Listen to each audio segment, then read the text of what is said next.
ఏం పేరు ఎక్కడ నుండి పేరు నేవూరి మల్లారెడ్డి, గ్రామం బాలంపల్లి, మండలం భువనగిరి, యాదాద్రి జిల్లా.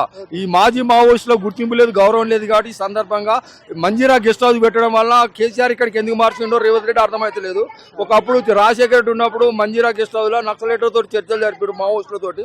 అప్పుడు ఆర్కే వచ్చి ఎంతో మంది నాయకులు వచ్చారు, దున్నేవాడికే భూమి అన్నారు. అప్పటి నుంచి ఇప్పటి వరకు రావణ కాష్టం లేకనే కాలుతుంది కానీ తెలంగాణ ఒక కాష్టం లాగా ఉంది.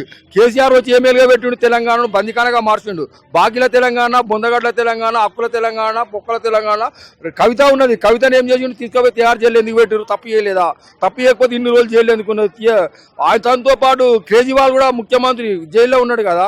ఈ రోజు రేవంత్ రెడ్డి కూడా ఆ విధంగా జైలుకు పోయే రోజులు దగ్గరలోనే ఉన్నాయి. రేవంత్ రెడ్డి రాజీనామా చేస్తావా? రైతు బంధు రుణమాఫీ చేస్తావా? ఈ రైతు బంధు లేదు, రుణమాఫీ లేదు.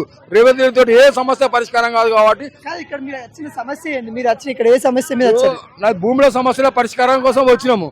ఈ రోజు రేవంత్ రెడ్డి భూముల సమస్యలు పట్టించుకునే లేదు, పరిష్కారం చేసేది లేదు.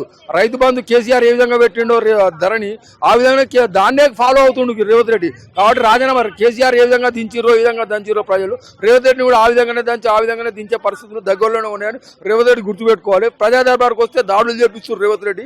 అది కేసీఆర్ అంతే, రేవంత్ రెడ్డి అంతే. ప్రజా దర్బార్కి వచ్చిన వాళ్ళ మీద దాడులు జరుగుతున్నాయి, హత్యా ప్రయత్నాలు చేస్తుండ్రు. రుజువులు కాపీ ఇవ్వమంటే చేయడం లేదు. మా సమస్యలు పరిష్కారం చేయమని అడిగితే దాడులు చేస్తాం, హత్యలు చేస్తామంటారు. ప్రజా దర్బార్లోనే హత్యలు చేస్తామంటారు. కాబట్టి మావోయిస్టులతో సమస్యలు పరిష్కారం కావాలి. కాబట్టి ఈ రోజు ప్రగతి భవన్ లో మావోయిస్టులు బాంబులు పెడితే తప్ప సమస్యలకు పరిష్కార మార్గం లేదా అని మావోయిస్టులను అడగదలుచుకున్నాం. ఈ రోజు భూముల సమస్య. మాజీ మావోయిస్టు సంబంధించిన వ్యక్తివా? అవును.